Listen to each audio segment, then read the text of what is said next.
ati waan hundumaa gochuu akka dandeessu ani beeka. Akeeka kees karaatti kan hambisuu hin jiru. Iyyoob 42:2. Egaan yeroo tokko tokko waan humna keenyaa ol nutti ta'ee namoota biraas furmaata dhabnee yeroo boonyu Waaqayyo abbaan furmaataa nutti dhiyoo waan jiruuf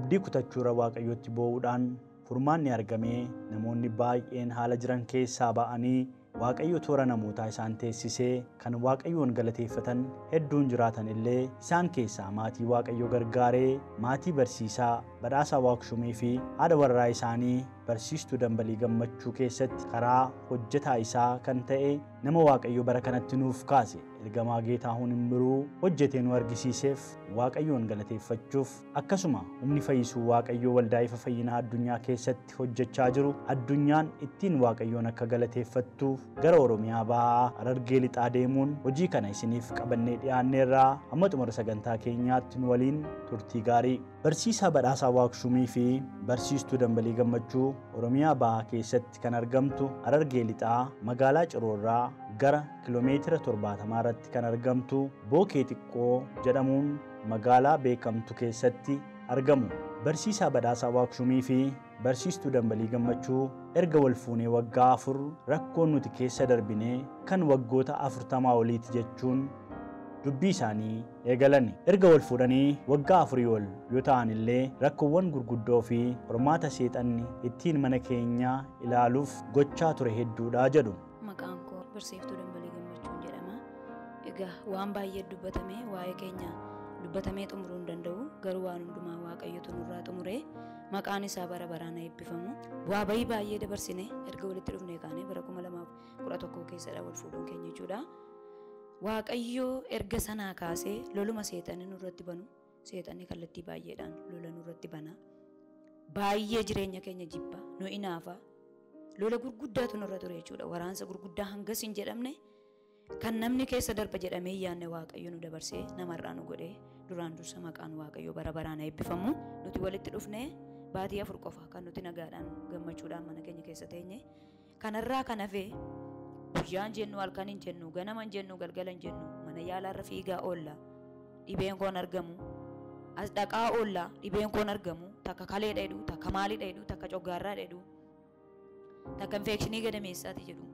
faluma isaa wallaalle bakka baay'ee cinqii gurguddaa keessa turre sana keessatti gama hojiitii yoo ilaalle yoo nan guyyaa tokko guyyaa lama mana barnootaa oole barsiisotaa hojii walitti bu'iinsi ni jira daayireektaraa hojii walitti bu'iinsi ni jira isin nu qoostu hin qoostuu ni taphattu nuun jedhame ammatti jechoonni gurguddaan nuun jedhamutti jira. Gama as deebinee yeroo namoota hawaasa keessaatiin ilaallu immoo namni kun wal gadhiisu wal dhiisu jedhamee yerootti waan baay'eetu dubbatame jechuudha. Umuriin jiraadhe kana keessatti waan baay'een dabarsee akka nama mana waggaa dheeraa dhaabe anamma waggaa 4dha. Mana dhaabuun koo waggaa 4ffaa kooti. Hamma kana keessatti akka nama waggaa 40 ol mana dhaabeetti rakkina gurguddaa dabarse. Dhugaadha jalqabumarraa kaasee bultoo dhaabbannaa keenyarraa kaasee hanga kunoo daa'ima kana godhannee rakkoon kun irra ga'uutti waraansa gurguddaan nurra ture jechuudha. Kunoo paasteriin nu bira jiru rakkinni tokko yoo nutti dhufe isaanumatti fiinna mana isaaniitti fiinna isaan duukaa nuu kadhadhaa jennee bakka isa namallee ni cinqine jechuudha. Ofii keenyaa keessa dabarree namallee ni cinqine namni hanganuu nuffutti hanganuu dadhabutti hanga jechoota baay'ee jedhutti warri nama Waaqayyoo hin ta'in warri waa'ee Waaqayyoo isaaniif hin galin warri ari'annaan kiristaanota irra jiru isaaniif hin galin waan baay'ee jechoota baay'ee dabarsine jechuudha. Lola baay'ee dabarsine jechuudha. Waaqayyo garuu nu gargaaree kunoo nama har'aa nu godhee nu geggeesse bakkeetti nu ganne akka namni jedhes hin taane abbaa warraan koos na dhiisee hin deemne ani baay'ee yeroo baay'ee lubbuu kottan murteessa. Rakkina kana keessa gaafan turu gaafan dadhabu obsee humna wal gaafanatti ta'u guyyaa hedduu kan inni mana hin jirre guyyaa inni hojii dhaqu funyoo ofitti dhaaddeetan afurri immoo keessa kootii maali Waaqayyo iyyuu sin ajjeefne Waaqayyo iyyuu lubbuu keen dabarsine ati maaliif of ajjeesta waan jedhutu fedhuma Waaqayyo ta'e gara koo dhufee nan dhiisa bakka guyyaa 3 ol kananis atti himne morma kootti funyoo dhaadheen nan ciisaanii sababii dhukkuba kanaatiin bakka hojii dhiisee manatti galeera baay'ee bakka humna walitti jireenya na jibbisiise yeroon itti dhalachuu koo abaaru yeroon itti bakka rakkoo gurguddaa keessa galeetu ture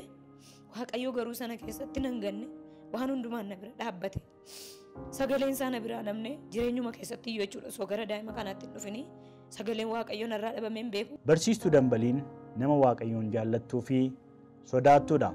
Haa ta'u malee abbaa manaa isaanii waliin erga gaa'ela dhaabbatanii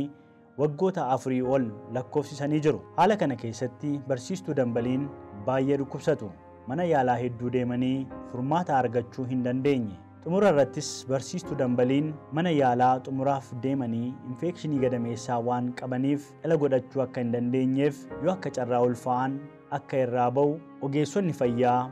itti himan. Sana booda abdii kutannaa isa dhumaa keessa seenuun waan godhan wallaanuun akkasumas dhibeen kun hedduu waan itti ulfaachaa adeemeef abbaa manaa koo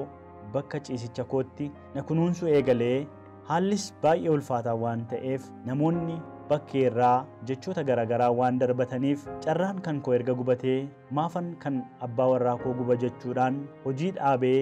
gara maatii kootti galee du'uun murteessee jedhu. Sana booda abbaan manaa koo wajjin xalaa waliif barreessinee suura waliif kenninee walitti boonyee nagaa walitti dhaamnee gargar baanee jedhu. Anis ijoollummaa kootii kaasee baay'ee Waaqayyoon nan jaalladha. Ammumna kootiis Waaqayyoon nan kadhadha. Waaqayyo waan hundumaa keessatti na wajjin ta'e du'a na hambisee badiisa na hambisee na jiraachiseetu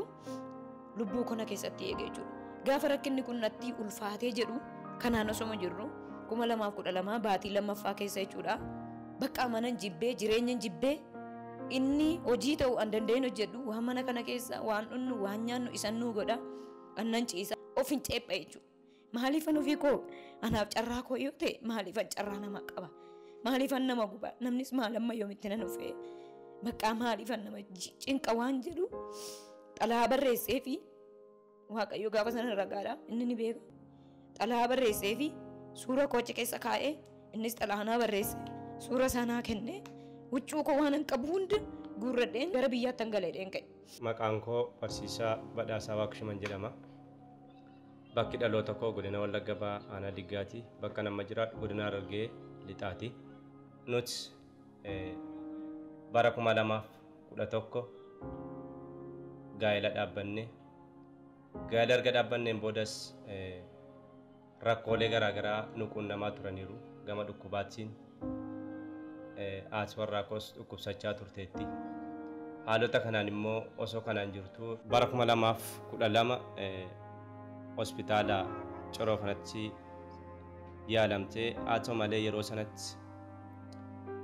rakkoon ishee san dura kan hin argamne turre bara 2012 sana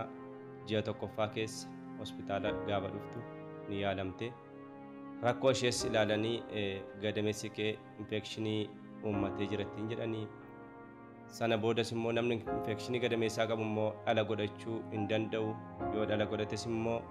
irraa ba'a malee bakka ga'een dhalatu yaada jedhu ogeessi fayyaa laatee ture. Isheenis sanumarraan kan ka'e dhukkubni sunis baay'ee waan itti jabaateef hojuma kanayyuu dhiiseen gala jechuudhaan asiitii kaatee deemte. Erga gargar baanee imala eegaleen booda obboleettiin koo tokko magaalaa Bishooftuu waan jirtuuf ishee bira xiqqoo boqodheen darba jedheen gara isheetti goree sana booda achittis dhibeen kun baay'ee natti hammaatee sana keessatti abdii kutannaa hedduu keessa waanan seeneef yeroo 2-3 oliif ibsaa qabachuuf murteesseeraa jedhu. Gaafa nan ka'u akka carraamu obboleettiin koo magaalaa Bishooftuu keessa jirti kottu naan jette isee bira nan dhaqee bakka achittis isaan hojii warshaa ni beektu hojii warshaa dhaquu guyyaa mana kana keessan kophaa koo ciisaa oola murtoo adda addaa na fudhachuu barbaada ibsaa qabadhu naan jedha jireenyi koo bakka cinqii irraa kan ka'e jireenya koo hin jibbe bakka maali Waaqayyooti kakun manaa na baaftee akkam na godhuu deemta harka namaatti na gashita ofii kootti na kennitaa jedhee cinqii gurguddaa keessan ture. Kanaan osoo hin jiru guyyaa tokko na yaadadha guyyaan isaa roobiidha. Siistariin koo gaafan kan du'aa ta'ee bakka of dadhabeedhu achuma ciiseen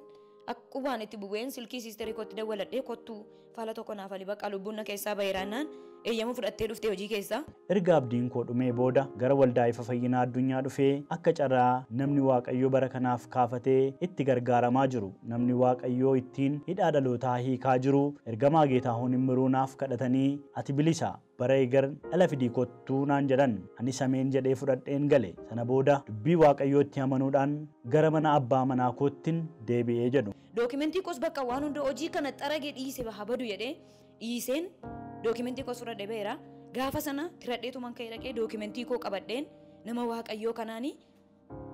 dhuunfaatti kadhachiifadhe. Dhuunfaatti namoonni kan kadhachiifatu isaanuma duukaa dhaqee nan kadhachiifadhe. Kana sana jedhee sittiin dubbannee cal jedheetuman ol galee dookimentii makoon dura qabee dookimentii makoo dhaaniitu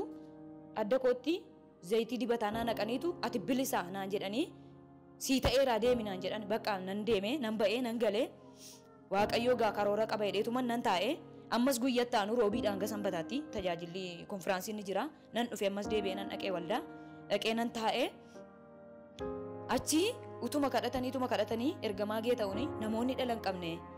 namoonni dhala barbaadan jedhanii sana dura immoo gadameessa koo kanarra lola guddaa jira karaa namoota biroos immoo ergaan natti dubbatame ni jira seexanni bara baraan akkasin boosaniif akkasin harka nama hawwitanii fi gadameessa keerratti waan hojjete qaba ittiin garaagara sin baasuudhaan waan jedhu sagalee Waaqayyoo karaa nama biraa natti dubbatameera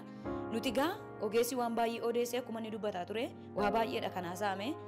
sana bira dabarree nuti Waaqayyoo wanti hundumtuu hin danda'ama nu warra ijoollee miti namoota waggaa meeqa maseenanii turan iyyuu mana Waaqayyootti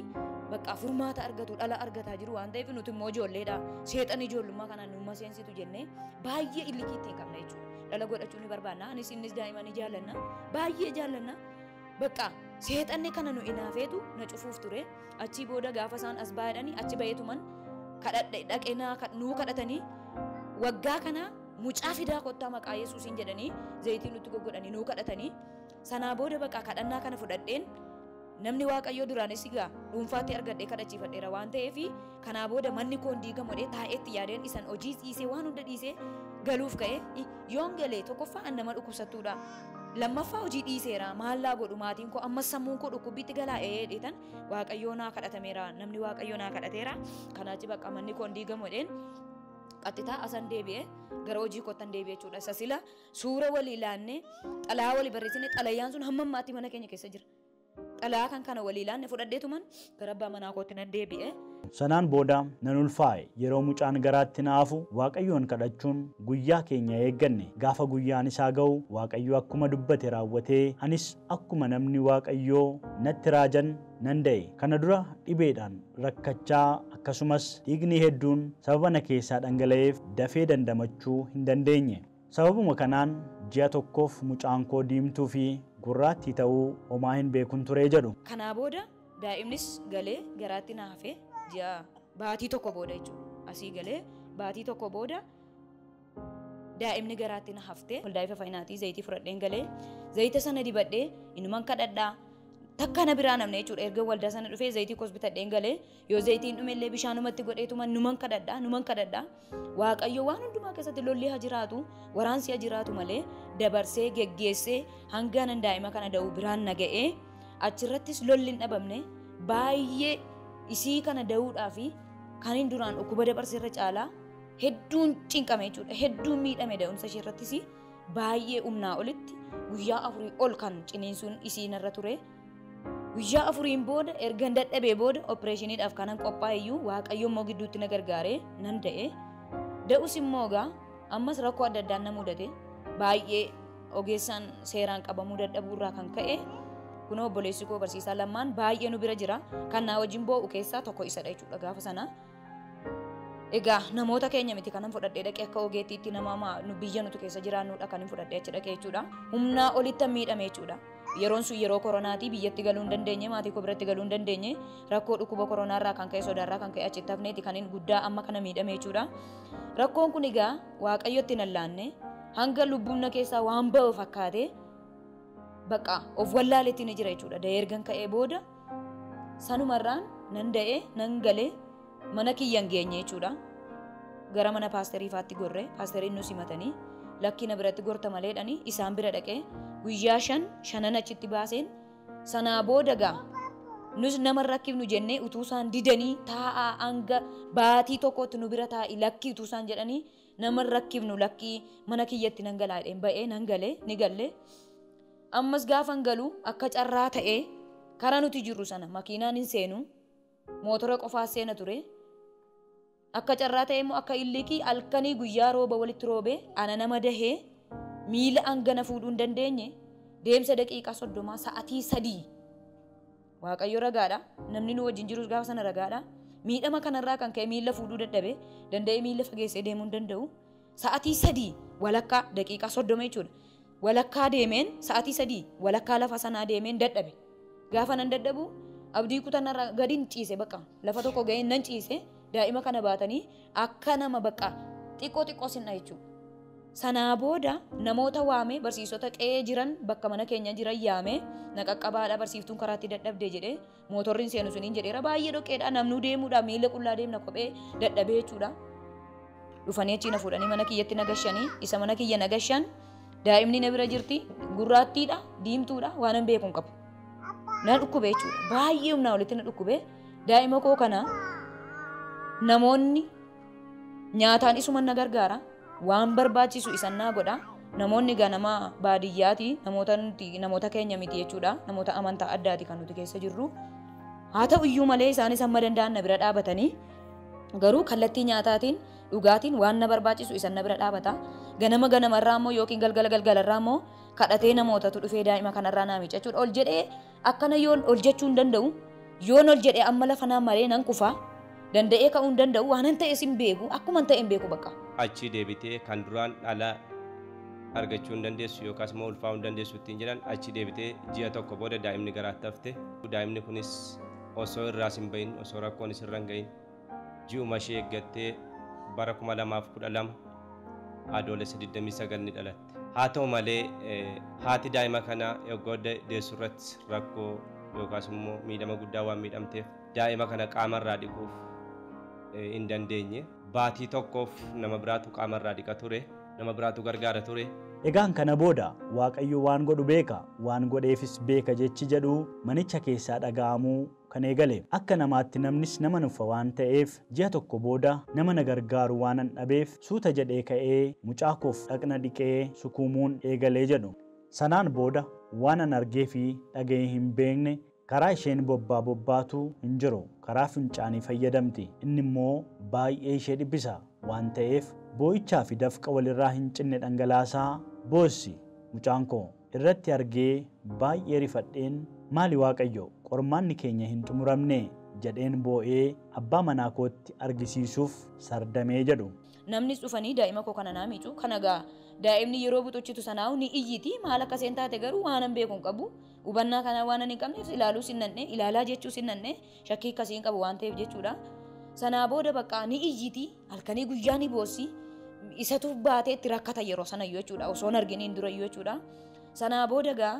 adeemsa baatii tokko booda gaafa daa'imni baatii tokko geesseettu an guyyaa tokko ka'ee alli kun halkaniif guyyaa kanan hin beenne gaafa sana namoonni jiran bakka hojii adda addaatti bobba'anii jiru. Anaaf isa qofaan mana jira. Itti rakkadheetuman har'a daa'ima koorraa dhiqachuu qaba jedheetan hidhadhee dudda koo hidhadhee ol jedheetuma taa'een natti fidee bishaan natti fidee qaama seerraa miiceen shushukkuummaa irratti maaliif akkan ilaales hin beeku bakka cal jedheetuman daa'ima kana qaqqabeetuman miila see kana godhee gaafan ilaalu bakka waan addaa tokkotu natti calaqqise waan addaa natti dhufe jechuudha. Maali Waaqayyo Yesuus maayinni barsiisaa wajjin akka carraa gordu bataa yaasaanii barsiisaa kan biraa wajjin nama nu bira dhufee jira jechuudha. Achi nan sardame amma barsiisaan kun ba'utti waan an jedhu nan dhabe bakka daa'ima lafa kaa'anii maali Waaqayyooti qormaata akkamii natti fidde maalidha kun immoo bakka waan ofuma kootii gaafadheen waan an ofiif deebisu nan wallaale. Sanaa booda barsiisaa sana gaanni quban qabu wajjinaa sa'ee xumuree geggeessee gaafan isaa ulaarra ga'u iyyuu dhugaan seene kottu mee badhoon jedheeniin kottu maayinni naan jedhe kottu meen jedheeniin ni dhufe nan taa'ee mee tasgabbaa'ee badhoo maayinni noo qaama miyyoo kanaa waan isaa wallaalee qaama daa'ima kanaa qaamni bobbaa'isii cufaadha qaama saalaa qofaatu banaadha maayinni kottu mee laaliin jedheeniin amma ganaa sila huccuudhuma tuuseen kofoo minaamanii surree waan inni itti kaa'een qabu akkasumatti ciibsee ol fuudhee gaafa ni ilaalu bittiin jedhe bakka anis ni na'ee anis nannee waan jechaa wallaallee. Nama biraatu gargaara ture. Egaa namni nama dadhaba nama nuffasi baatii tokko booda jajjabaattee kaatee daa'ima kana qaama dhiquuf kaate. Gaafa daa'ima kana qaama dhiquuf kaatus qaama dhiqxee gaafa ilaaltu bobbaan karaan isheen bobbaatu cufaa ture. Isheenis waan kana guyyaa isheen argite guyyaa dafinooti argitee natti himte. Sana booda waa'ee walitti dhufeenya keenyaaf shakkii keessa seenne amma walitti dhufeenyi keenya fedha Waaqayyoo miti jechuutti geenye. Innis wantoota gadda isaa ibsuu danda'an hedduu dubbate. Sana booda gara hospitaala Galamsoo ganama bariidhaan fudhannee qajeellee jedhu. Afuura tokko nama tokkotti hin baafanne cal jenneetuma harkan kana guutuu bakka waan innis abdii kutannarraa kan ka'e kanaan duras erga walitti dhufnee kaafne rakkoo gurguddaa dabarsaa naa wajjinis anis rakkoo gurguddaa bakka cinqee amma hin jedhamne keessa waan dabarreef ammas amileen nama kanaa rukutameera. Bakka jechoota adda addaa dubbata waan baay'ee bakka abdii nama kutu waan amilee nama kutu kana haasa'a. Sanaa booda bakka wal jajjabeessineetuma halkan kana anis kanan takkaa gadi ba'ee baatii tokkoof alli kun halkaniif guyyaa walii isaan beenne nan ka'e rakkoo kana gaafa ka'u ofirratti argu daa'ima kanarratti argu nan ka'e subii ganama jechuudha. Osoo kana sana nama tokkoon hin jedhin namoonni hawaasni naannoo maal taatan lakki homaan taane isii kana xiqqoosee dhukubee mana yaalaatti geesseen dhufaa jedhee nama tokkotti kan hin dubbanne mudhii kiyya hidhadhee kan hin manaa gadi ba'een beenne har'a mucaa keenya qabannee akka carraa ta'ee gaafa gara magaalaatti baanu konkolaataan hin jiru. Gana ammas mootoraan amma iddoo magaalaa amma jirru kanaatti mootoraan dhufne sanaa booda bakka gara bookee aanaatti ol dhufne jechuudha achirraa konkolaataa argannee adeemne gaafa achi dhannu akkuma waan salphaatti fudhanne nuti waanuma Galamsootti ilaalamee wanni kun furmaata argatu nutti fakkaateeti dhufne jechuudha. Hospitaalli Galamsoo kun humna keenyaa oli waan ta'eef gara hospitaala Xiqur Ambassaa deemaa nuun jedhe. Isa kanaaf immoo yoo xiqqaate qarshii 70,000 hanga 100,000 isin baasisuu danda'a jechuun nutti himee yaada kana nuuf qoode. Nutis lammanuun keenya barsiisota waan taaneef miindaa nuti argannuuf jireenyi nuti jiraannu qarshii kanaa akka nuti qabannu nun taasisu. Kanaaf lammanuun keenya iyyuu ofirra gadi teenyee boonyee abdii kutannee waan goonus wallaallee firoota keenya hiriyoota keenyatti himachuudhaan firoonniif hiriyoonni nutti dhiyaatan hamma humna isaanii nu gargaaranii namoota irraas buusaa nuuf kadhachuu eegalanii jedhu. Gaafa gara hospitaala Galamsootti adeemnu achi deemnee achitti ilaalanii daa'ima kana asitti yaaluun in ulfaata. Baqaqsanii yaaluu waan barbaachisuuf gara hospitaala Xiqur Ambassaa deemaatti yaalchisaa nuun jedhanii. Anis bakka sanatti baay'ee nan rifadhee waan an jedhuufis waan an dubbadhu na wallaale. Daa'ima kana qabadhee gattaayitaan boo'icha eegale. Gaafa achi geenyu wanti nutti himame waan biraadha. Gara Adaamaattis ni barreessina jedhanii ka'aniiti. Isaanis gara Xiqur Ambassaattis ni barreessu waan ta'eef rakkoon kun daa'imni kun du'uu dandeessi waan ta'eef hatattamaan dafamee Xiqur Ambassaa gahamuu qaba. Maallaqa ni qabdu nuun jenna maallaqa hin qabnu nuti. Isiinis hamma deesse kana duras immoo rakkoo gurguddaa keessa turre maallaqa harkaan qabnu naan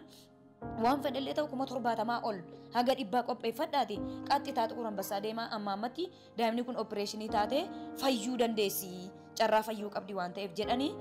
bakka daa'ima keenya qabanne buukii keenya laalu duwwaadha waan abdannu tokko dhabne bakka maal Waaqayyoos akka namaa ta'ee rakkina kana hunda keessatti gaafa nu shukkuumu harkuma nurraa waliin qabatu waan jedhu anis nan gadde innis daa'ima kana qabatee gattaa'etti wantoota baay'eedha. Hanga daa'imni kun bakka ana harka haduutu kun kan koo miti carraa koo miti kun carraan kun kan koo miti hamma jennee abdii kutannaa keessa geenyutti ga'ee akkana kan jedhutti taa'ee waan ani itti ta'e monatu beeka waan ta'eef badoo akkanan jedhinati utuu isee waan feete taateeyyuu bakka waraqaallee ta'u madaabaraallee ta'u lafa buufadhennatu kadhata ati biran dhaqiniiti hawaasa gaarii keessa jirra dhiisi kana kadhannee daa'ima kana nan yaalchifadha yaalamuun ni danda'ama yoo ta'e waan itti ta'e natu beeka natutti argee caba natutti argee natutti madaa'e akkanan jedhini ani bakka lafa buufadheeti yoon du'ellee isii naafaa yaalamtu namni immoo daa'imatti garaan jabaatu waan ta'eef rakkoo kana innee namatti himna hawaasni nuu buusaatiin jedheeni tasgabbeessuu yaalee. Obsa godhachuus hin dandeenye yoo xiqqaate maallaqa 70,000 ol qopheeffadhuuti gara Xiqur Ambassaa deeminaan jedhanii tokko waa'ee daa'imaatiif nan rifadhee isa lammaffaan maallaqa kanan qabu isaan fida wanta jedhu nan rifadhee taa'ee tan boo'uu eegale osoo nan taa'ee boo'uu haatumti warraa koo kun dhiisii waaqayyoo waan godheef qaba waan godhus qaba waan ta'eef gallee fira keenya kadhannee daa'ima keenya yaalchifannaati ka'ii gara mana keenyaatti gallaanaan jette. Achi deebinee qaamee keessadha guyyaan suni gara mana keenyaatti deebinee galle. Gaafa gallugaa gara manaas ga'uudhaaf bakki nuti hojjennu baadiyyaadha. Baadiyyaa sana keessa teenyee daa'ima kan yaalchisuus waan ulfaatuuf waldaan guutuu wangeelaa bookee xiqqoo mana jireenyaa hanga daa'ima kana yaalchifannutti kilaasii tokko nuuf laatanii achi keessa teenyee baatii 3 daa'ima kana yaalchifachuudhaaf maallaqa kana karaalee garaagaraatiin karaa namaatiin illee karaalee garaagaraatiin maallaqa kana qopheeffachuu eegalle. Waaqayyo waan godhee beeka waan godhus qaba. Bakka mata dureen kun guddaan kanadha.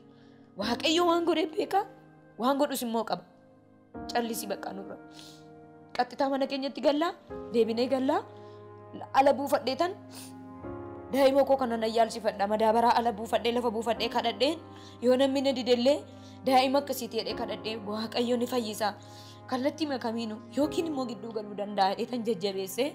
utuu mimmaan keenya dhunnu hospitaala keessa sa'aatii meeqa teenye mataa qabanne bakka rakkoo hamaa keessa turre gara biyyaatti deebine achi yeroo deebinu qaxxitaa mana paasterii kanatti gorree ni dhanne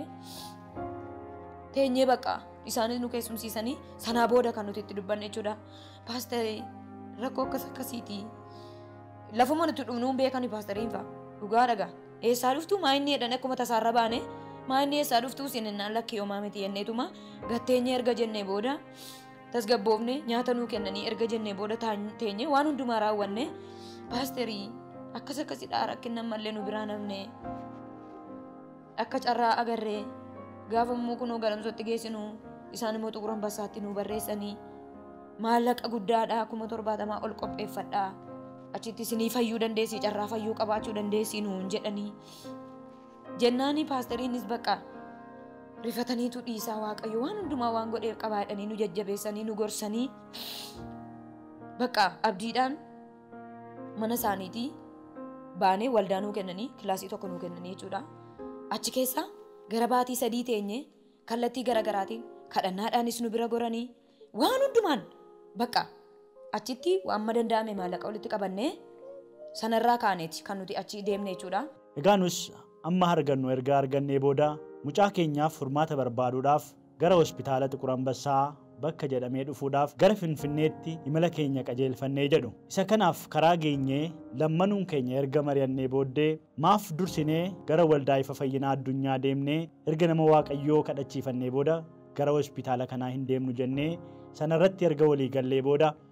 gara waldaa ifa fayyinaa addunyaa dhufuudhaan gastaawusii yookaas bakka keessummaa qabachuudhaan nama waaqayyoo bara kanatti nuuf kenne ergamaa Geetahuun Immiruu argannee isaan waliin erga kadhannee booda mucaan keessan bilisaa fayyiteetti albeen irraan ga'uu dhuga baatii keessan fidaa jechuudhaan nuuf kadhatanii nu geggeessan. Nutis ameen jennee fudhannee kadhata isaanii irratti erga waliin gallee booda haala isaa hubachuuf gara hospitaalaa Xuqur Ambassaatti imalle. Sanaa booda ogeessonni fayyaas haala sana ilaaluudhaan umurii kanatti mucaa kanaaf yaalii baqaqsanii yaaluu gochuun hin danda'amu waan ta'eef karaa biraa kalee ishee irraan baafnaafi jechuudhaan nutti himan. Dirqama ifa fayyinaa TV ifa fayyinaatti gorree duraan dursa osoo mana yaalaa naqin achitti gorree waaqayyoon kadhachiifnee fi nama waaqayyoo kadhachiifnee fi dabarra jennee irratti walii gallee bakka paasterii faadhaafis hin dawwallee dhaqaa achi dhaqaa barsiisaa kanaas hin dawwallee dhaqaa bakka waaqayyoon kadhachiifadhaadha jedhanii sanaa booda abdii godhannee qaxxitaa bishooftuu siisterii koo bira dhufnee achii kaanee dhufnee nama waaqayyoo geestaawusiitti argannee geestaawusiitti nama waaqayyoo kadhachiifannee isaan zayitii dibataa akkasumatti itti godhaniituma maqaa Yesuusiin ati bilisa fannifamuu isaatiin nuti bilisa baaneerra jedhamee caafamee jira ati bilisa jedhanii jabaadhaa waaqayyo nan bana nuun jedhe albeen daa'ima keessan irraan ga'u guyyaa kana naan hin jenne waaqayyo garuu nan bana jedheera waan ta'e abdiidhaan eeggadhaa waaqayyoon eeggadhaa jabaadhaati nuun jedhanii nu gorsanii waaqayyoon nuuf kadhatanii nu geggeessanii ni baanee barumtaa isaa gara Xuqur Ambassaatti kunne gaafa dhannu ni ilaalanii waan hundumaa dhiiga see fuudhanii raajiis kaasanii ilaalanii daa'imni kun qabatamaadha qaamni isa garaa isii cufaadha sanaa booda bakka beellama nuu qabanii daa'imni kun kichuudha hanga waan kana sirreessinutti kalee isirraan uramee tuubboon seena waan ta'eef daa'imni kun nurkatti du'uu dandeessi waan ta'eef hafuura baafataa jirti ammaaf waan ta'eef kara kamiin iyyuu haa ta'u daa'imni kun cinqamaan jirtu hafuurri see bokokeen jiru waan ta'eef hafuura baafachuu ni dandeessi. Kanaaf xiqqoo see ajajjabaattume baatii jaafaa ageessuuti obsaatuma waan lallaafaa dhugiiti bakka jedhanii na gorsanii. Nutis gadda hamaa keessa seennee isa kanaafis amma danda'ametti Waaqayyoo abdii nuuf kenne waan qabuuf Waaqayyoon kadhachaa abdiif amantiidhaan turre. Isa kanaaf immoo beellama nuuf kennuudhaan hospitaalli Xiquur Ambassaa gara mana keenyaatti deebine. Egaa nutis Waaqayyoon amanachaa isa nutti dubbate Waaqayyoon abdii godhannee dibata eebbaa waldaa ifa fayyinaa fudhannee sagalle kana dhanna isheetti sukkuumaa fi Waaqayyoonis kadhachaa guyyaa beellama keenyaa eegganne. Beellama ji'a jaffaa guyyaa gaafa torbaatti nuu qabanii nu galchanii nu baasan jechuudha. Sanaa booda nuti zayitii keenya fudhannee gallee isaan kanaan Waaqayyoon nuuf kadhadhaa innee isaanitti dhaamsa dhaammannee gara baadiyyaatti kunne irratti kadhadheetuman qaama daa'ima kanaatti naqee halkanii guyyaa galgalan jedhu ganaman jedhu qaama seerraa dhiqeetuman akkuma nama dhadhaatti dibee shukkuumu zayita kanaan nan shukkuuma galgalas nan shukkuuma ganamas nan shukkuuma amma waa'ee dhibee kootirraan fadhee jechuudha kan koo dhiise gara seettan deebi'ee daa'ima kana bakka halkanii guyyaa Waaqayyoonis nan kadhachiisaa fi namni Waaqayyoos kunoo nu bira jiru bakka baay'ee Waaqayyoon ni kadhanna. Egaan beellamni keenya geenyaan gara hospitaala Xiquur Ambassaa dhufne. Sanaa booda mucaa keenyaaf tajaajila bakka baqaqsanii yaaluu kutaasaa erga qabannee booda ogeessonni fayyaa gara tajaajila laachuufii dhufan. Sana irratti mucaa keenyaaf tajaajila baqaqsanii yaaluu gochuuf yommuu dhufan mucaan keenya qufaa hamaan qabamtee ni qufaati. Sana irratti ogeessonni fayyaa nama qufa'uu baqaqsanii yaaluun hin danda'amu waan ta'eef mucaa keessaniif beellama biraa laannaa fudhadhaa galaanuun jedhani. Egaa nutis lafa fagoo irraa deddeebina waan ta'eef isa kana irratti gungumaa wanta goonus hin qabne waan ta'eef Waaqayyoonis abdii godhannee jirra mana keenyatti gallee jedhu. Gaafa dhannu daa'ima kana gaa duraan akka opereeshinii taatu waan nutti himanii jiraniif dhannaan kallattiidhumaan siree nu qabsiisanii daa'ima kana opereeshinii gochuudhaaf guyyaan isaa guyyaa jimaataati. Opereeshinii gochuudhaaf siree ni qabsiisanii erga siree qabsiisaniin booda daa'imni kun halkan sana guutuu kan dhibee tokko duraan hin qabne kan qufaa tokko illee hin qabne halkan sana guutuu qufaa bulte. Daa'imni sun halkan sana guutuu gaafa qufaa bultu ganama dhufanii daa'imni kun ni qufaate akkamittiin siree qabsiiftan jedhanii wal gaafachuu eegalanii sana booda shirooppii laatanii fi qufaan sun irraa dhaabbachuu hin dandeenye qidaamee sa'aatii jaagaanii bakka nama qufa opereeshinii gochuun hin danda'amu. Kanaaf daa'ima kana baasaa fuudhaa deemaati gaafa qufaan kun irraa dhaabbate ji'a tokko boodallee ta'u deebisaatii fidaa malee amma opereeshinii gochuun hin danda'amu jedhanii. Osoo jennu bakka hojii kanatti deemuudhaaf torbee lamatti isaa galee torbee tokkoof wayinatti fakkaata isaa galee guyyaansa guyyaa kamisaati qaamarraa dhiqeetu amantiima guddaa tokko nan guutame amantiima wayitii nan guutame kanaan dura laalee hin beeku. Amma Waaqayyo maaluma hojjete laata yoona Waaqayyo silaa wanti isaaf dadhabame hin jiru jedheen amantiima guutuudhaan cal jedheetuma qaama daa'ima kanarraa dhiqeetuma garaa qabee yoon ilaalu xiqqoo qaama saalaa isiitti siqee qaawwa xiqqoo tokko arge lafa hin jiru wallaale nan rifadhe barsiisaan mana hin jiru hojii deemeeraan nem boqonnaarra hin jira waan ta'eef mana hin jira bakka akkan ta'uun dhabee ofii wallaalee maaloo Waaqayyo waa'ee koof hojii jalqabe moo maalidhaa kun waan jedhu bakka waa tokkotu sammuu keessatti na dhufe. Sanaa booda nan gammade ta'ee nan na'e ta'e akkan ta'e hin beeku daa'imachi kaayetuman Waaqayyoon galateeffadheetuman gammachuu guddaadhaan barsiisaan kun gaafa hojiidhaa dhufu nyaata kenneefi maal jedheen badoo akkana barri waan isaan wallaalee waan xiqqoo tokkoon qaama saalaa seetti dhiyootti argee jennaan maqaa Yesuusiin maalaas of ta'e bakka akka tokko taane namuma machaa'ee dhugee machaa'ee taane hafuura qulqulluudhaan akkuma tokkotti machoofne sanaa booda ni dhufe irraa qabnee ilaalle bakka xiqqoodha qaawwaan isii kun xiqqoodha ija namaatiin baay'ee xiqqoodha jechuudha. Garuu qaama saalaa isiitti dhiyaatee jira. Sanaa booda bakka Waaqayyo hojii jalqabeera bakka ni gammannee gammachuu guddaa nutti dhagahame. Paaster akkasidha kunoo nuti deemuuf jenna paaster bakka kunoo waan xiqqoon mul'atteetti Waaqayyo hojii eegaleera isa mul'ate Waaqayyo nu galateeffadha ammayyuu immoo Waaqayyo daa'ima kana akka inni bilisa nuu baasu akka inni albeen irra hin geenye akka godhu Waaqayyo nuuf kadhadhaa inni paasterii qofaatti waamne jechuudha. Isaanitti himne as deebinee bakka ni deemne gaafa dhannu. Gaaffii ta'e doktariitis gaaffii ta'e kanaan dura yeroo irratti barraa jiru kan irratti rakkoo nama ilaalan sun kan irratti barraa'ee jiru kanaan dura cufaadha jedha. Amma ni dhufee ni ilaalee fuudheetuma ilaaleetuma maal Amaariffaanii afaan Oromoo gaa hin danda'anii maal taatee jennaan fiddee naan jedha. Amaariffa gaa hin danda'an xiqqoo caccabsee akkana kanennaan meeqoyi naan ta'uuti amma astoroggaamii barbaadi naan jedha. Astoroggaamii barbaadi nama afaan lachuu danda'u deemiiti barbaadadhu fidadhu kottu naan jedha. Amma gana bakka bitatti gale miti waaqayyo bitatti gasheedheetuman fiige nama keessan fiige dhaabadheetuma nama dhaggeeffadheen akka carraa ta'e namichi tokko argadheen Amaariffas afaan Oromoo nama danda'u abbaa kottaameen jedheeni. Maali naan jedhan kottaamee dookteriitu nama si astoroggomu barbaadi naan jedhe kottaamee waan gargaartuun jedheeniin fudhadhee dhaqe gaafa nan naqu hin gaggaafate maal taanaan fiddee kanaan dura jedhii gaafadhuedhaan maal taanaan fiddee kanaan dura siin jedha obboleetti daa'imni kun qaamni isa garaa isii cufaadha ture kanaaf innee ture amma immoo har'atti beellama nuu qabanii naanii har'a seefinnee maali banaa dha'ooti maal banaa dha'o jedhiini banaa dha'o siin jedha banamee baname akkamitti banamuu danda'ee naan jedha jennaani ergamaa geetaa'uun waldaa bishooftuutti gorreeti nama kadhachiifnee fi achumarraan baname malee cufaa ture jennaani namtichi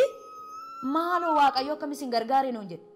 akkamisin gargaaree gammachuun keessan maa inni hanganan jedhamu bakka daa'imni keessan opereeshiniin taatu waaqayyotti guddaa gammadaa nuun jedhe namtichis dhaabatee garramsiifatee dookteriin kunis garramsiifatee bakka jedhe qaamni daa'ima kanaa baname already baname dhaabateetti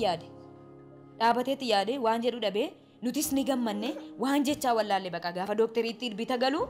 edaa waaqayyo waa'ee keenya bita gashi akkuma godhetti waan godhe jennee bakka gammachuu natti dhagaame akka kootti achi siqeetuma gammachuu irraa kan ka'e isatti daa'ima kenneen dooktarii irraa achi siqeetuman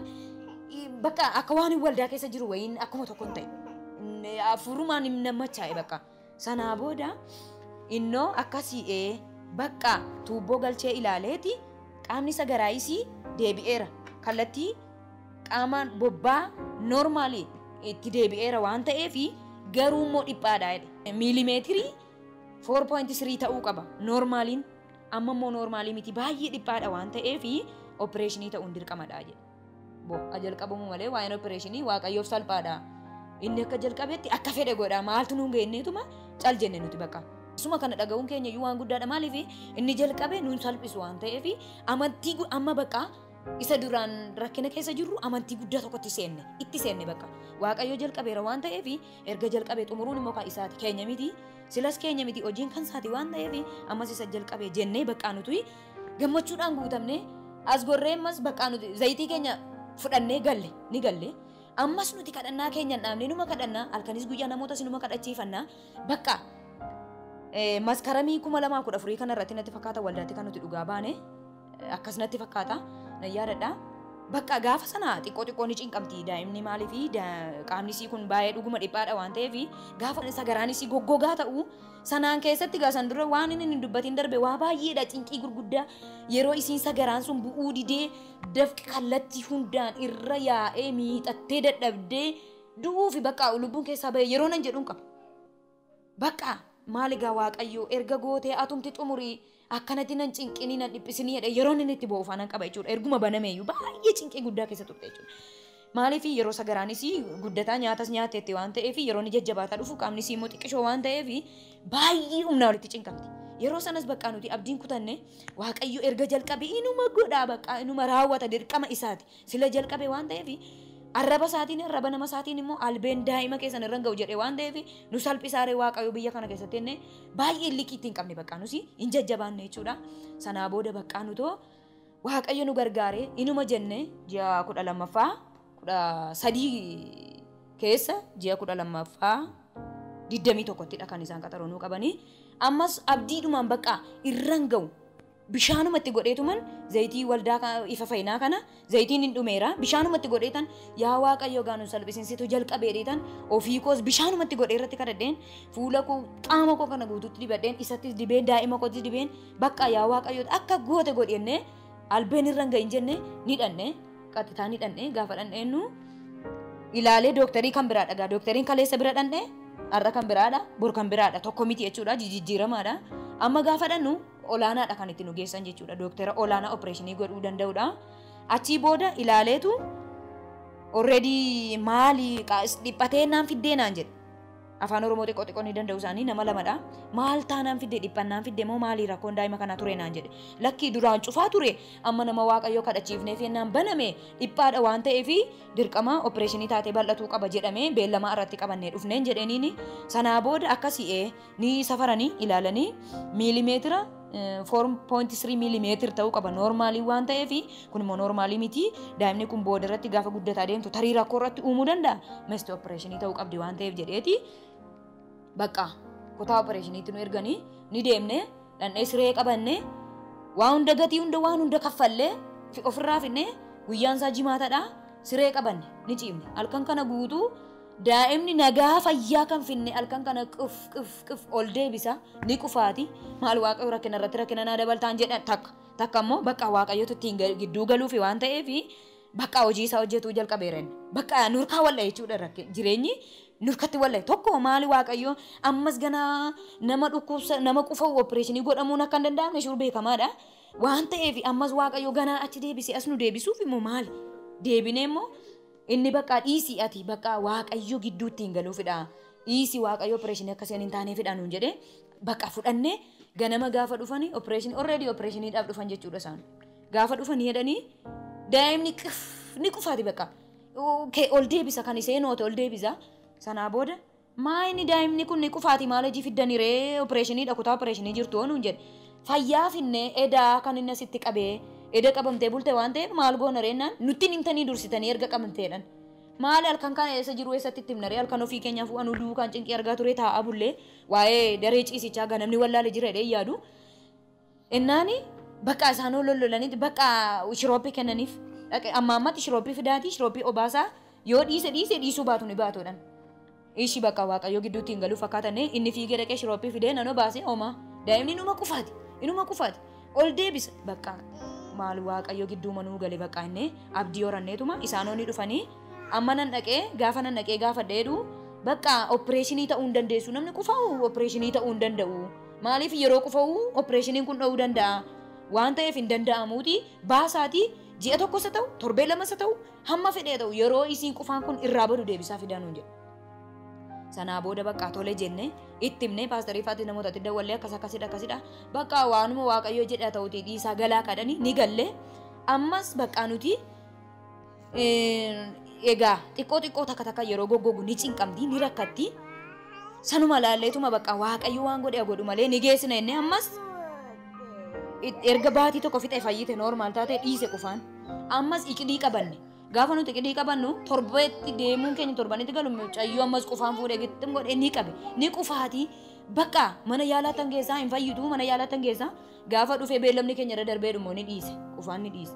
ammas hin dhiifneere xiqqoo ni rakkatti waan ta'eef wanti kun gara boodaatti rakkoo qaba waan jedhu namummaadhuma jechuudha ni yaanne ni geessinanne ammas iqidii qaban gaafa iqidii qabannu ammas daa'ima qufaan qaba kanaa booda bakka dhiisuufirraa hin ta'u dhiisi bakka waliin jennaan maqaama kana lafaan kaafnu waaqayyo hojii isaa hojjeteera waan ta'eef nuun dhuga baatii qofaan nu hafe dhuga baatiidhaaf dhannaa waaqayyo akka fedha isaa godhu maqaa isaaf jedhee ulfina isaaf jedhee waan hundumaa hojjeta waan ta'eef jennee walii gallee ammas kadhannaa keenya ittuma fufne akka carraa ta'ee simisteeratti illee namni ni dhufna innee turree dhuga baatii jechuudha gaafa jennu seexan ammas teessee nu biraa namne simisteeratti gaafa nuti qophoofne torbanitti galu anaan dhukkubuutti ka'ee sanaa booda sanaan dadhabne bakka ni hafne ganna dhandha'enne bakka waaqayyoon isa dhuma ganna dhandhee dhuga bahuu qabna waaqayyoon ni hojjetannee kadhannaa keenya sittuma fufne. Sanaa booda qaawwi kun bal'achaa gara qaama uumamaa seeraan waaqayyoo bakka isaatti deebisee mucaan keenya fayyaa guutuu argattee jedhu. Daa'imni keenya duraa duubaan fayyaa sagaraasee seerumaan bobba'aa adeemsa keessa fayyaa nuu dhufte amma qallaas nyaatte furdaas nyaatte waan feete yoo nyaatte daa'imni keenya fayyaa nagaadhaan waaqayyo maqaan taane nurraa kaasee maqaa duudummaas duraanis akkuma maqaa maseenummaa nurraa kaasee ammas waaqayyo maqaan taane nurra dabarsee kunoo har'a kunoo warra kanaan dura fooniinis nu dura rakkata hafuuraanis nu bira dhaabbata waan baay'ee chaalenjii gurguddaa warra nu wajjin dabarsanii birattis kunoo waaqayyo har'as kunoo rakkina akka waliin hirmaachaa turre gammachuus akka waliin hirmaannu nu godhe daa'imni keenyas bilisa baatee fayyaa nagaa iseetii har'a rakkoo tokko hin qabdu ofii seetiin huccuu see baafattee sagaraa see bobbaatee erga seen bobbaatee fa'aa agarra kanan dur taa'ee bira taa'ee cinqamee gubadhee boo'ee yeroo baay'ee ni dhaga'u kunoo paasteriin faasilkii yeroo wajjin haasa'u maal taate yeroo nan bobbaa baasuu dadhabdee akkasittiin iyyiti jedhe yeroo nan itti paasterii faatti dubbadhu nan qaba jechuudha yeroo baay'ee har'a garuu daa'imni koo rakkoo tokko hin qabdu furdaa nyaatte qal'aa nyaatte furdaa qal'aa sadde noormaalii bakka waaqayyo nagaa godhee har'a kunoo nama galataa nama gammachuu nu godhee du'as mana keenya irra dabarsee diigamuu anaaf isa gargar ba'uus dhala dhabuus nurra dabarsee erga dhalattee immoo du'a kanas nurra dabarsee waaqayyo waan gurguddaa ergama dhalattee daa'ima kana namni ni fayyite nama taati jedheen jiru dhugaa dhagaa akka maatii kootiitis akka maatii keenyaattis namni daa'imni kun har'a kunoo nama taate keetti nu gidduu dhaabati waan jedhu jiru haaduutu dhiisaa gaa yoo duute isa kenne isa fudhataa jedhanii namoonni hamilee nu bubuusanis jiru ture garuu waaqayyo sana hundumaa dabarsee kakuudhaan nuu kenne waan ta'eef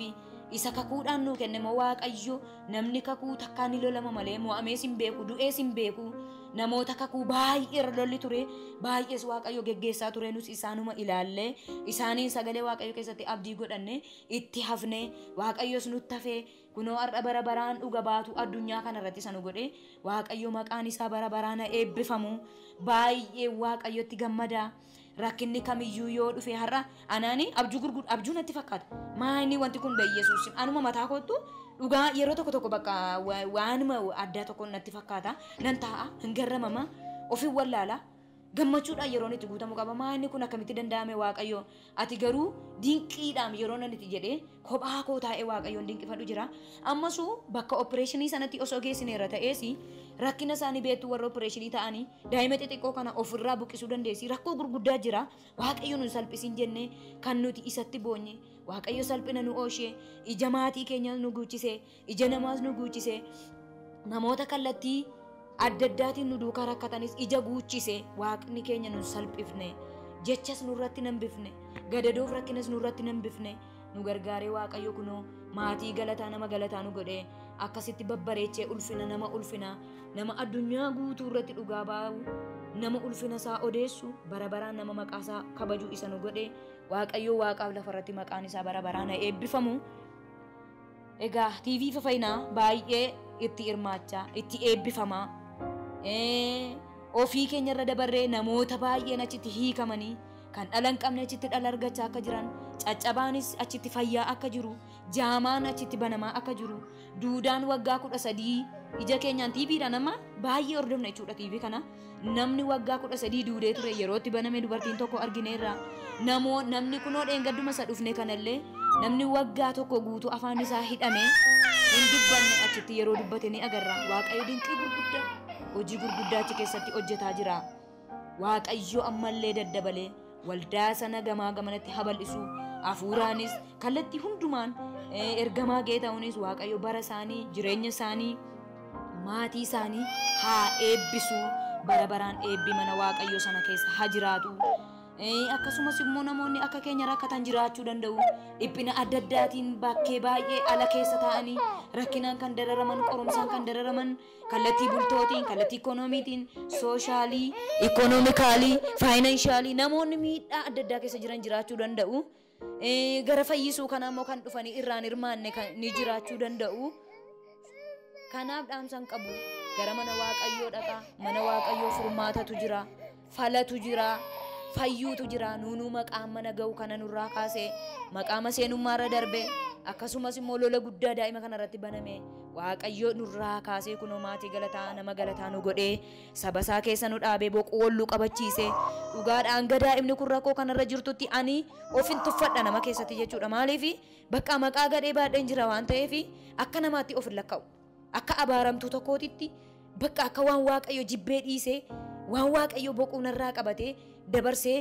boo'icha kanatti gadda halkanii guyyaa kanatti na kenne natti fakkaatee ture kun miishin akkan kooti mul'ata kooti malee mul'anni waaqayyoo immoo kana miti jechuudha mul'anni waaqayyoo waan godhu hundumaa ulfinaaf godha waan ta'eef amantii jechuun immoo maal jechuudha sagaleen waaqayyoo waan hin jirre tokko akka waan jiruutti abdatanii qabatanii fudhachuudha akkuma jedhu nus waaqayyoon inni nuti amananne nun salphifne ijariyaa keenyattis namoota nu wajjin rakkatanis hin salphifne warra waaqayyoon hin beekne keessattis nuun salphifne warra waaqayyoon beeku keessattis nuun salphifne ulfina isaaf jedhee waaqayyo ulfina amma na ga'u nurratti ulfeesse kunoo maqaa isaa kajajannu nu godhe waan ta'eef dhaqaa fayyaa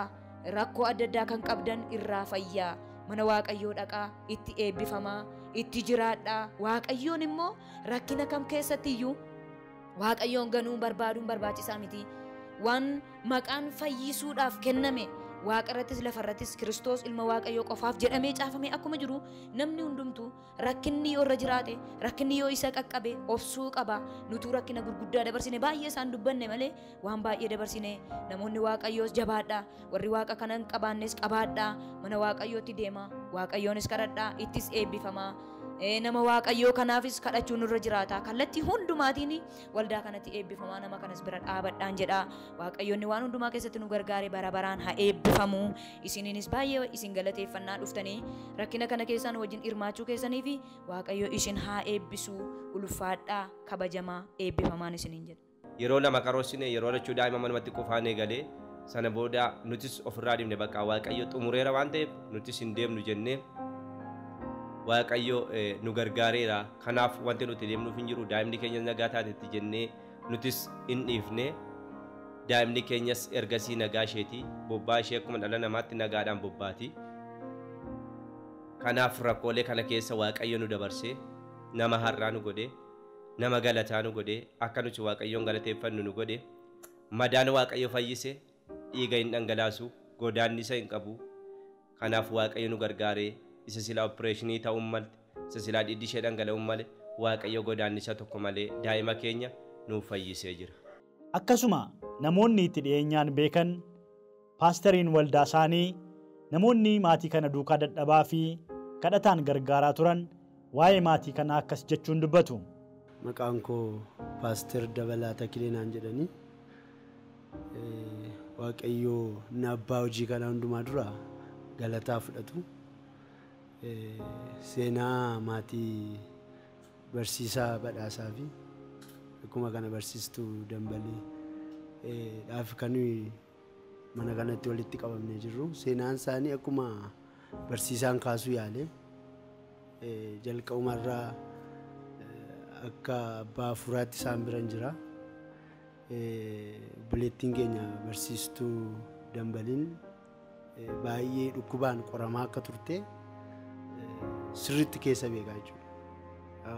Akkuma kana yeroo isheen mana qorichaatti deddeebi'aa turte yeroo baadiyyaa irraa dhufanii mana kiyya kan isaan boqotanii darban itti jiru hunda natti haasa'u niin kadhachaa turre jechuudha. Haa ta'u garuu sana bira darbee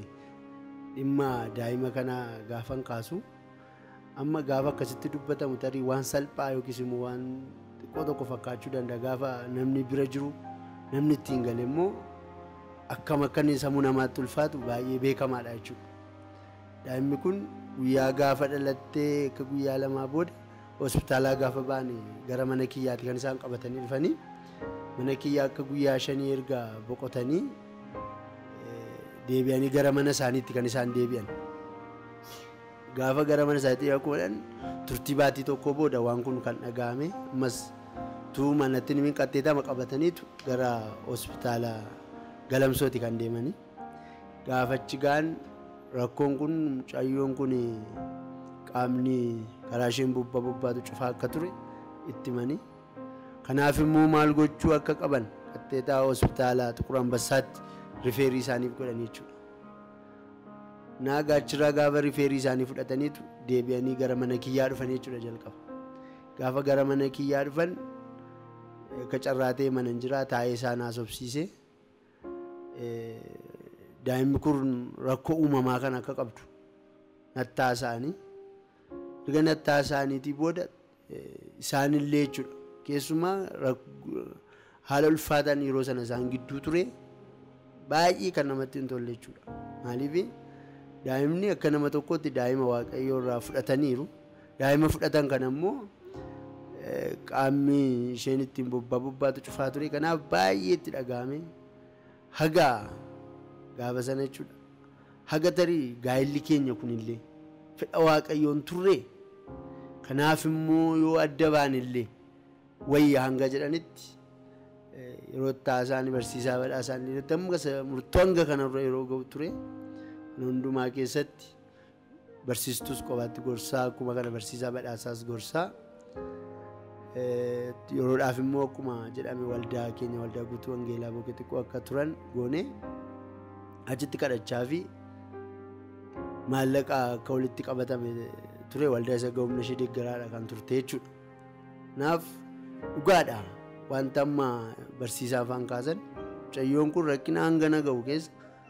turuun ishee baay'ee kan beekamaa ta'edha jechuudha. Baay'ee daa'imni kun rakkina kanaan akka rakkachaa turte kamaatiitti an biran jira jechuudha. Kamaatii tokkotti biran jira waan argaa turreedha kadhachaafillee waan turreedha. Haa ta'u garuu waaqayyo isaan gargaaree maqaa mana hospitaala deemuutiin abaan iyyuu malee gaafa asii ba'an utuu gara hospitaalaan gariin silkiidhaan nan hordofa gara waldaa keessanii waldaa ifa fayyinaa akka dhufan natti mane jechuudha. Kaanis jabaadhaa maqaa isinii kadhatu jedhee itti hime achitti waaqayyoo akkuma jedhe kadhatamee fi waaqayyoos immoo ulfina isaa mul'isee jechuudha. Ani waa tokko yaadadha tiksiisaallee tarii ammatti yaadachuu yoon baadhee mucaa jaamaatee dhalannaan nama jaamaatee dhalate kun sababii cubbuu abbaa isaatii fi yookiis immoo sababii cubbuu haadha isaatii fi jennaan lakkii akkas miti ulfinni waaqayyoo akka ittiin mul'atuufidha. Naaf sana bira darbee ammas gaafuma hospitaala galan illee yeroo sanatti ani waa tokko natti dhaga'ama yeroo isaan natti haasa'anii hospitaala galanii qufaan garmaleetti hammaate waaqayyo ulfina isaa dabarsee waan biraadhaaf hin kennu. Waaqayyo ulfina isaatiif godhee ulfina isaatiif kunoo har'as ulfina isaatiif ta'ee jira jechuudha. Kanaaf waa'ee daa'ima kanaatiif baay'ee waaqayyoon galateeffannaa jechuudha. Waan amma akkasitti haasa'anii dubbatamee dhiifamu duwwaa miti jechuudha. Waaqayyo waan guddaa godhee ergamaa geetamnitti fayyadamee waaqayyo dinqii godhee jechuudha. Waan guddaadha kan waaqayyo godhee isa kanaaf baay'ee nus waaqayyoon galateeffanneerraa kuma immoo maatiin tokko lamaan natti haasa'aa jiru jechuudha. Gaafa ol deemanis gaafa mucaa irratti milikkiti fayyuu gaafa mul'atullee kun waaqayyo akkas godheera nu galateeffadhaa nu kadhadhaa jechaadha kan isaan deeman jechuudha. Kanaaf baay'ee waaqayyo maqaan isaa eebbifamu. Maatiin kun immoo waan isin dhibu maatii keessuma boleessi koo barsiisaa badhaasaan nama baay'ee jabaa jechuudha. Nama baay'ee jabaa haadha manaasaa kanallee yeroo isheen dhukkubsattu akkuma kana daa'imni kun yeroo isheen dhukkubsattu nama fuula waaqayyoo duraan banne rakkadhee sana bira darbee illee immoo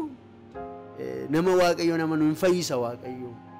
na gargaara waaqayyoo jedhee nama amanatu keessaa nama tokko buleettiin keenyas akkuma kana yeroo inni haal tokko tokkollee gidduutti abdii kutatu dhiisi hin darbaa kun hundinuu waaqayyoo ulfina isaa mul'isa yeroo isheen itti jetti jajjabeessitu ture jechuudha. Kanaaf waaqayyoo maqaan isaa eebbifamu wanti jedhame kun hundinuu dhugaadha. Sirriitti akka abbaa furaa tokkotti aannan biran jira. Gochaan kun namoota gidduutti kan inni uume namoonni baay'een itti waaqayyoon galateeffataniiru. Waldaan kiristaanaallee yeroo isheen itti waaqayyoon galateeffatteedha jechuudha. Maaliif waan kana namoonni hundinuu dhaga'aniiru. Yeroon sun yerootti obboleessi keenya illee maallaqa gahaa Afrikaa qabu hin turre. Kanaaf sabatti dubbatameedha. Akkuma kana obboleessi keenya barsiisaan illee namoota irra deeman illee yeroo isaan deeggarsa gaafataniif ni jira jechuudha. Namoonni kun yeroo daa'imni kanaaf waaqayyo gochaan mana ga'u utuu mana qorichaan ta'in harka waaqayyoo keessatti yeroo gochaan mana ga'u kun godhamu namoonni baay'een itti galateeffataniiru jechuudha. Kanaaf fayyisuu waaqayyoo warra mana waaqayyoo keessaa duwwaa utuu hin taane warrumti raayyuu ragaa ba'aa jiru jechuudha. Kanaaf waaqayyo waan guddaadha kan inni godhe. Waan guddaa hojjete. Kanaaf waaqayyo haa eebbifamu jechuun barbaadan gabaabaatti. Waan waldaa ifa fayyinaa baay'een jaalladha. Baay'een illee hordofachuu gamaa geetamuun hin miru baay'een jaalladha jechuudha. Tajaajila isaanii yoon tarii kanaan dura qaamaan dhaqee irraa tajaajilamuu baadhayyuu mana kiyyatti nan tajaajilama. Natti tola jechuudha. Kanaaf hojii achitti hojjetamaa jiru hojiin aangoo waaqayyoo hojiin ulfinna waaqayyootti mul'atu iddoo sanatti baay'inaan hojjetamaa jira argaa oolla. Yeroo itti namni HIV/AIDS irraallee baroota dheeraadhaaf rakkachaa ture yoo keessumaa yaada dhuga ba'umsa tokko deddeebi'ee kana mul'atu jechuudha. Daa'ima kiyyallee du'uu hanga du'uu wayyaa kanarra yeroo isheen jettu waaqayyo immoo kana gidduu galee daa'imaafis jireenya laatee haadhas fayyisee yeroo itti galateeffamu gurra kootiin dhaga'eera. Caalaa wantoota gurguddaatu ta'aa jira. Kanaaf baay'ee waldaa ifa fayyinaatiif baay'ee waaqayyoon galateeffadhaa jabaadhaa wajjin waaqayyo hojjetamaa jira. Kana caalaallee jechuudha naamsa isin gara keenya kanallee gadi kottaa nu ilaalaa isin jechuu barbaada. Uftaa isin eebbisa. Akkasumas namni itti dhiyeenyaan maatii kana beekuu fi wajjin hojjetu waa'ee maatii kanaa akkas jechuun dubbatu. Hunda dura maqaan isaa gibbii jabaasa ta'e waaqayyo isa waan hundumaa nama oolchuu galanna ta'u.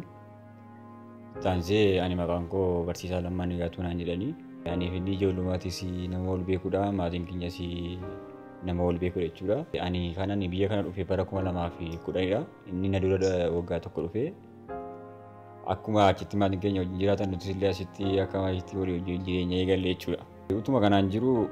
barsiisaanii fi barsiisa badhaasaa fi barsiistuu Dambaleen kun ergaa dhaabbatanii wantoota garaagaraa keessa darbanii baay'ee dhukkubdi turte ishiin baay'ee dhukkubdi bakki nu hojjennu illee itti dhiyeenyaan beeka siyaadisii tokko kilaasera tokko keessa hojjetaa waan turreef baay'ee mana hakiimiitti deddeebisa ture bakka isheen hojjettu illee baay'ee fagoo ture gammoojjiidha manni yaala gahaan hin jiru ture baay'ee qoramaa ture jechuudha obboleessii kuni. Utuma kanaan jiru isheenis gargaarsa waaqayyoo ta'e ulfooftee daa'ima kana godhatte jechuudha hospitaala Galamsootti. Daa'ima kana godhatte anis akkuma carraa ta'e gaafa isheen daa'ima kana godhattu hospitaala Galamsoo jira gammanneeti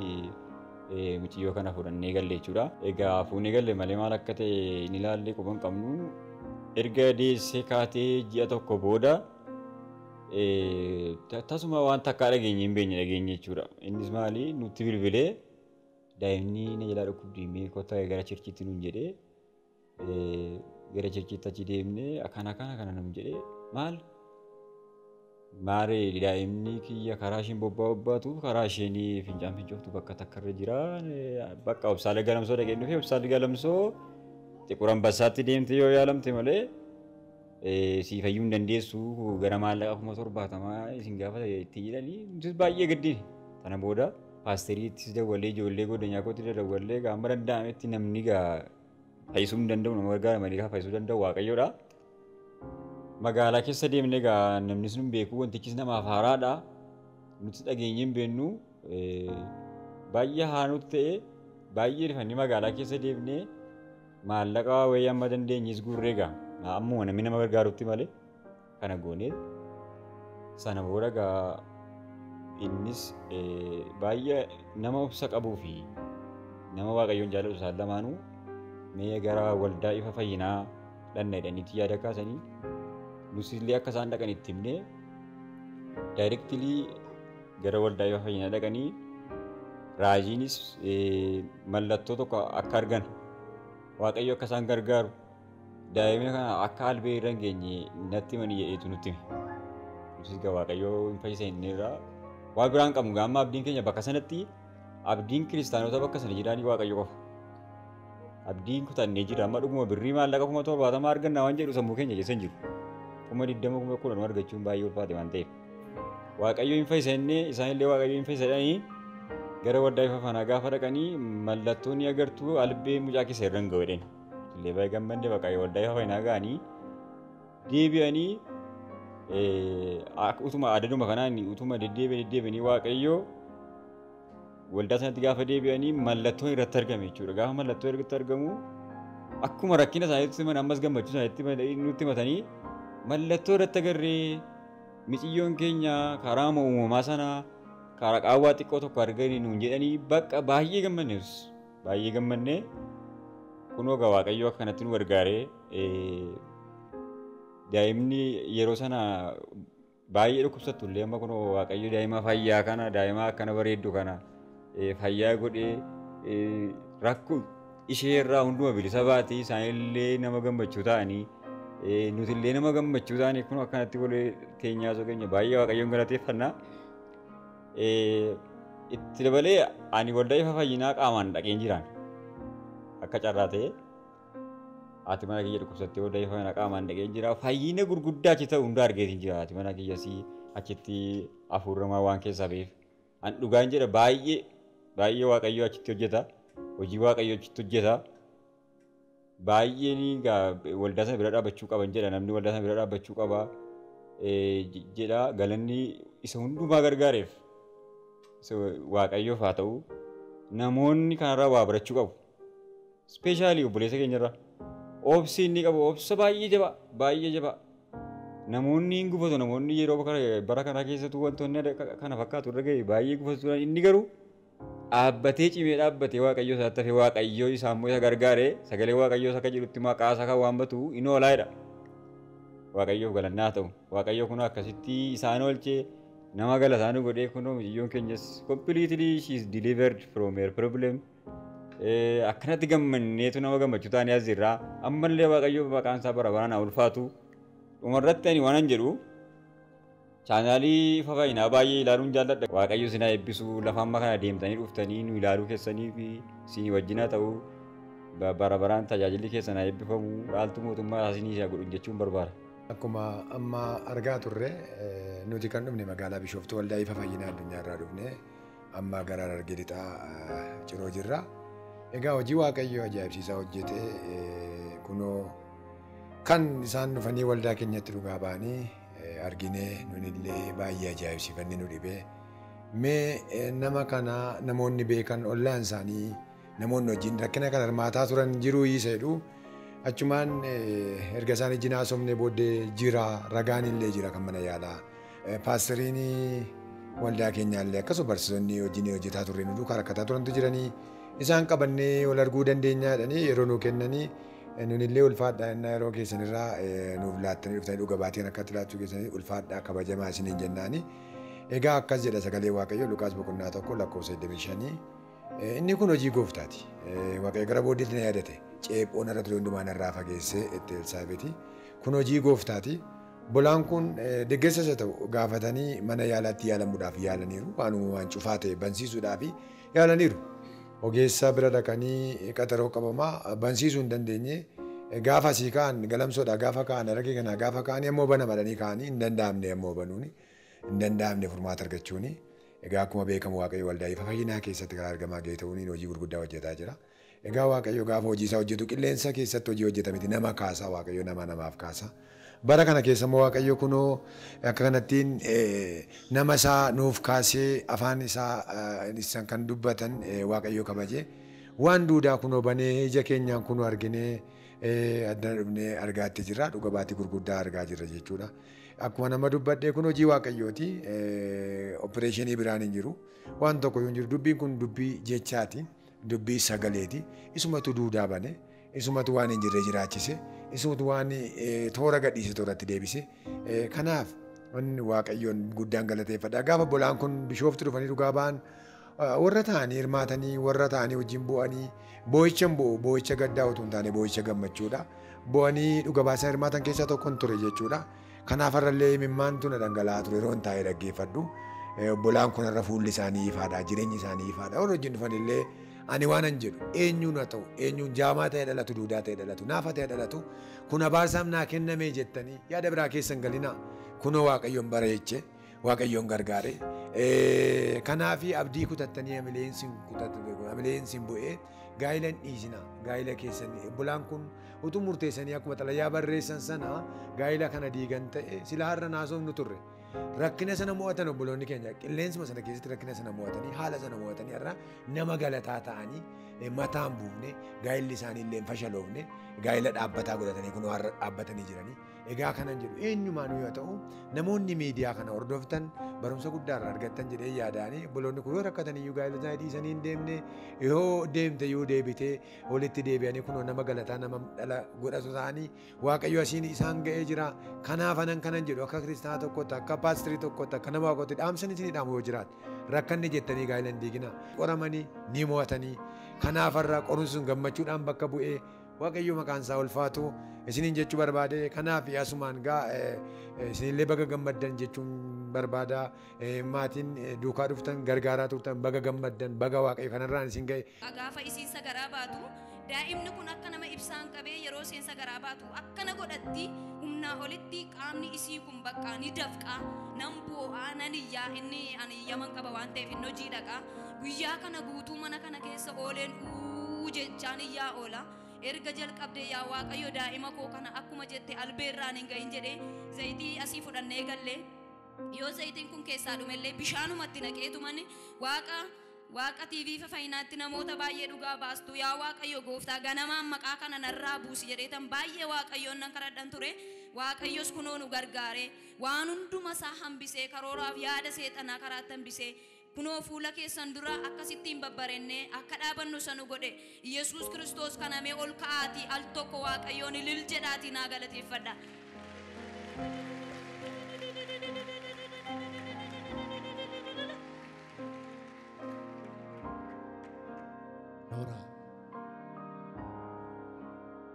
Egaan Waaqayyoo dubbii afaan isaaf amanamaa akkuma ta'ee akkuma dubbate raawwatee ulfina isaa eenyuuf utuu hin kennin Waaqayyo olaantummaa isaa mul'isee jira. Isa kanaaf Waaqayyo isa baroota keessatti namoota kaafatee itti dhimma ba'uuf hidhaa namootaa hiikuu fi gaaffii dhalootaa deebisuuf galanni haa ta'u jechaa waldaan ifa fayyinaa addunyaa magaalaa Bishooftuutti argamtu iddoo argama Waaqayyoo fi bakka Waaqayyoo itti gaaffii dhalootaa deebisuu fi hidhaa dhalootaa hiiku ta'uu isaa Waaqayyoon guddifnee galateeffachaa nama Waaqayyoo itti gargaaramee hojii isaa aangoo ittiin mul'ataa jiruuf Waaqayyoon guddifnee galateeffanna. Namoonni biyya garaagaraa magaalaa garaagaraa irraa gara magaalaa Bishooftuu bakka Geetisheet jedhamuun beekamu dhufuudhaan hidhaan keessan akka hiikamu amanaa Waaqayyoof wanti hundumtuu ni danda'ama jechuudhaan dhaamsa keenya xumurra. Waan nu hordoftaniif Waaqayyo guddaa isin haa eebbisu. Dookumentarii gabaabaan kun waldaa ifa fayyinaa addunyaatiin kan hojjetame. TV'n ifa fayyinaa jireenya ifaatiif. Waaqayyo baraaf jireenya keessan haa eebbisu. Ulfaadhaa.